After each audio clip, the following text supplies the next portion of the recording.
We've all heard that if you could win the morning, you could win the day. One of the ways to doing it is to create regular rituals and routines so you don't have to think about what you need to do.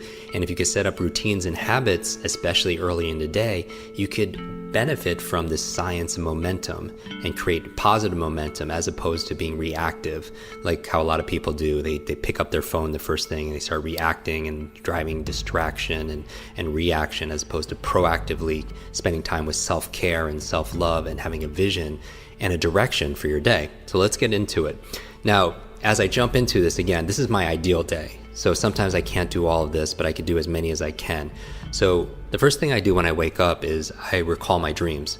When you're dreaming is that you're actually processing and integrating and working on solutions, your subconscious mind, to the things that you're focusing on during the daytime. But most people forget their dreams. After that, I get out of bed and I make the bed. Okay, and now this is something that is obvious that most of you do, but if you don't do it, take 2 minutes and make your bed, because that's a success habit, right? If we're talking about positive momentum, the science momentum, getting things done, checking things off, doing it with excellence, then make your bed. It's worth the 1 or 2 minutes, because again, how you do anything is how you do everything. And to have a good check mark on something like making your bed is very powerful, because it teaches you to be able to do something really well in excellence like they do in the military. And the other benefit is when you come back at the end of the day, you come back to success. You come back to your bed already made. After that, what I'll do is I'll go into the kitchen and I'll have a tall glass of water, because we use a lot of water and most of us are very dehydrated at night. I'll take my supplements there. I take my probiotics, which is the big one, because your gut is your second brain. We talk about quick brain, being your brain in your head, but you also have incredible amount of nerve cells in your gut. And so I want to make sure that's being fed and healthy. So I take my probiotics. Then what I do is I do my breathing, right? I'm thinking about the things I'm focusing on here. I'm thinking about excellence. I'm thinking about hydration. I'm thinking about oxygen. Whatever your breathing technique is, I focus on breathing. So whether it's box breathing or alpha breathing, whether it's Wim Hof's method, I do a breathing technique because I want to fully oxygenate my body and my brain, which is obviously part of my body also as well. And maybe we could do another episode dedicated towards that. I do my meditation in the morning and also later in the afternoon or evening, sometimes before I go to bed, but I always do an early morning meditation.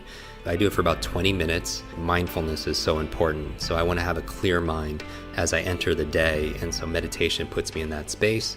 15, 20 minutes. Some of you use Headspace app. Some of you use the Muse device, use some kind of technology. I meditate then. From there, I do 1 or 2 minutes of just movement. And this could be different. It could be calisthenics, it could be burpees, but I just want to get into my body after I meditate. And so I move my body pretty intensely for a couple minutes. And if I'm in a hotel room, maybe I'm just doing jumping jacks, but I'm doing crunches for 2 minutes straight. I'm just waking my body. That is not my exercise for the day. It's just for me to get my heart rate beating and getting some movement in my body. From there, I take a shower, and it's cold shower. And I do believe in cold therapy. It works for me. It helps me to reset my nervous system. Ice baths are very powerful because it helps, like if you hit your knee, you put ice on it to reduce swelling and inflammation.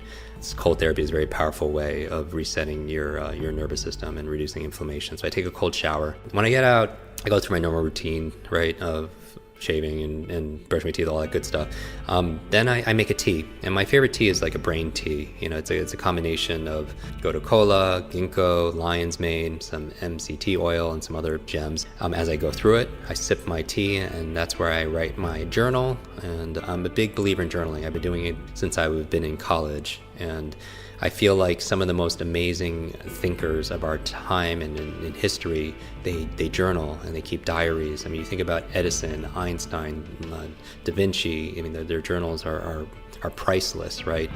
From there, right from journaling, since I'm writing, and I like writing, there's a lot of studies saying that handwriting is better than actually typing. Then, since I'm writing already, I'm going to my to-do list. And we all have most of us have an ongoing to-do list of things that we need to get done. For me, the big thing is I just want to be able to accomplish, as a total win, 3 things for work and 3 things personally. And they don't have to be all epic big things, but I just feel like that if I could get 3 of my work goals done on my to-do list and 3 of my personal things to do, then it's been a great day. And it's kind of like my friend Clay Hebert talks about a champagne moment. It's like your champagne moment when you're looking back at the end of the day saying, yes, today was a great day. Today I crushed it. Today I won. And in addition to my to-do list, I also have a to feel list, because I feel like a lot of our who we are is our states and emotions, and I think I don't want it to be just where I happen to feel a certain way by accident. It's by its design. It's the metaphor I always talk about, the difference between a thermometer and a thermostat. A thermometer reacts to the environment, and I feel like sometimes if I act like a thermometer, I'm just going to react to everything that's going on in my world, and I just might have some good positive states, as opposed to being a thermostat where I set in advance a standard, a goal, for my to feel list, certain feelings I want to feel throughout the day, so I could design it that way. To feel love, to feel curious, to feel bewilderment, right? Connection, gratitude. I also have, besides a to-do list and a to-feel list, I also look at my to-be list. Like, who do I want to be today? And, do I want to be a good partner? Do I want to be a good friend and a good leader, a good teacher, a good coach? I feel into what I want to be that day. Because it's not just about, it's kind of cliche, but there's a truth to it. We're not human doings, right? We're human beings. So who do I want to be today? From there, if I have time, and I'll make time for the things that are most important, is I read. I read for about 20, 30 minutes. So after I do my reading, then I go and I make my brain smoothie, brain berries, which are your blueberries and avocado and your leafy vegetables, and water and everything. And when I'm done with that smoothie, I go through my brain training in one of our quick learning online programs at quicklearning.com. We have an online speed reading course, online memory course, thinking course, academic success course. That's where I do my brain training. And I like to do it in the morning because I want to jumpstart my brain, my mind, if you will, and also my body. And that's the goal for me, in that focusing in the morning. So after I do certain brain trainings, which are all in our programs, then I really start my day.